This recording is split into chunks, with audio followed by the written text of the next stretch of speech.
आज हम करेंगे लोक कल्याणकारी राज्य के लक्षण। लोक कल्याणकारी राज्य के कुछ प्रमुख लक्षण इस प्रकार हैं।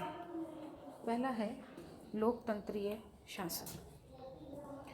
कल्याणकारी राज्य एक लोकतांत्रिक व्यवस्था है और लोकतंत्र में ही पुष्पित और पल्लवित होता है। कल्याणकारी राज्य का लक्ष्य होता है कि राज्य के कार्यक्षेत्र का इस प्रकार विस्तार किया जाए कि व्यक्ति की स्वतंत्रता पर कोई विशेष बंधन भी ना लगे और उसे अपने विकास के पूर्ण अवसर मिल सके। दूसरा है सामाजिक न्याय की भावना। कल्याणकारी राज्य सामाजिक न्याय के आदर्श पर कार्य करता है।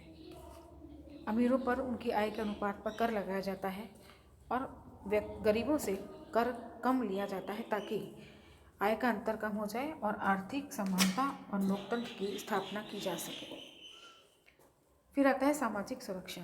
कल्याणकारी राज्य नागरिकों को अधिक से अधिक सुरक्षा प्रदान करता है, सबको काम का अवसर प्रदान करता है, बीमारी और बुढ़ापे में भी सुरक्षा प्रदान करता है। फिर आता है न्यूनतम जीवन स्तर की गारंटी। कल्याणकारी राज्य नागरिकों के सामान्य जीवन स्तर को बनाए रखने का प्रयास करता है।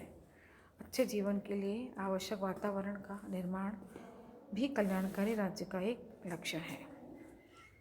नेक्स्ट आता है समाज सेवी राज्य।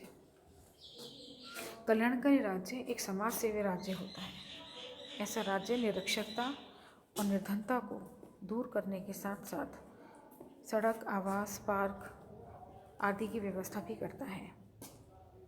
नेक्स्ट पॉइंट है आर्थिक नियंत्रण की व्यवस्था। ऐसा राज्य उत्पादन तथा वितरण की व्यवस्थाओं पर अपना नियंत्रण स्थापित करता है। ऐसा राज्य आर्थिक नीतियों में अपनी महत्वपूर्ण भूमिका को अदा करता है। नेक्स्ट पॉइंट है व्यक्तिवाद और समाजवाद का मध्यम मार्ग। हॉब्समैन के अनुसार दो अतियों में यह एक समझौता है जिसमें एक तरफ केवल साम्यवाद है, दूसरी तरफ केवल एक अनियंत्रित व्यक्तिवाद।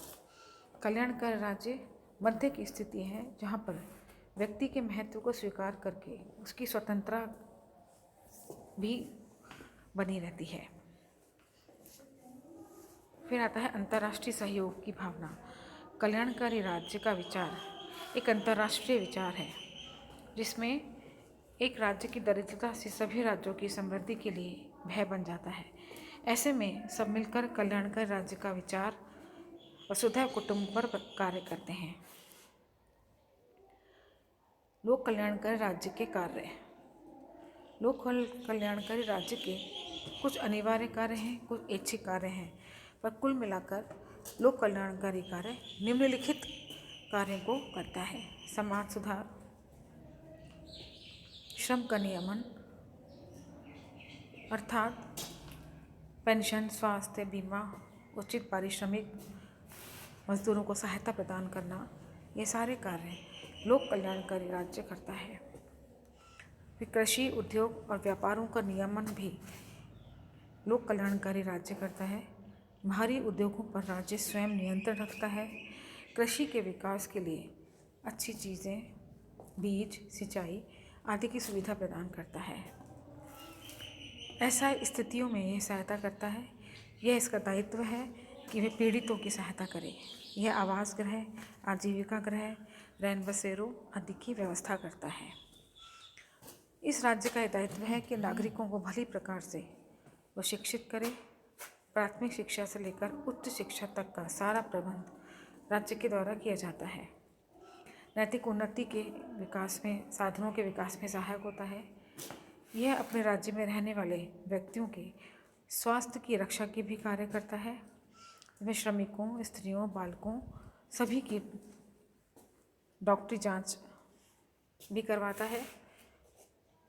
आर्थिक सुरक्षा के रूप में ये ऐसा सुधार करता है जिससे संपत्ति का वितरण अधिक न्यायसंगत ढंग से हो सके।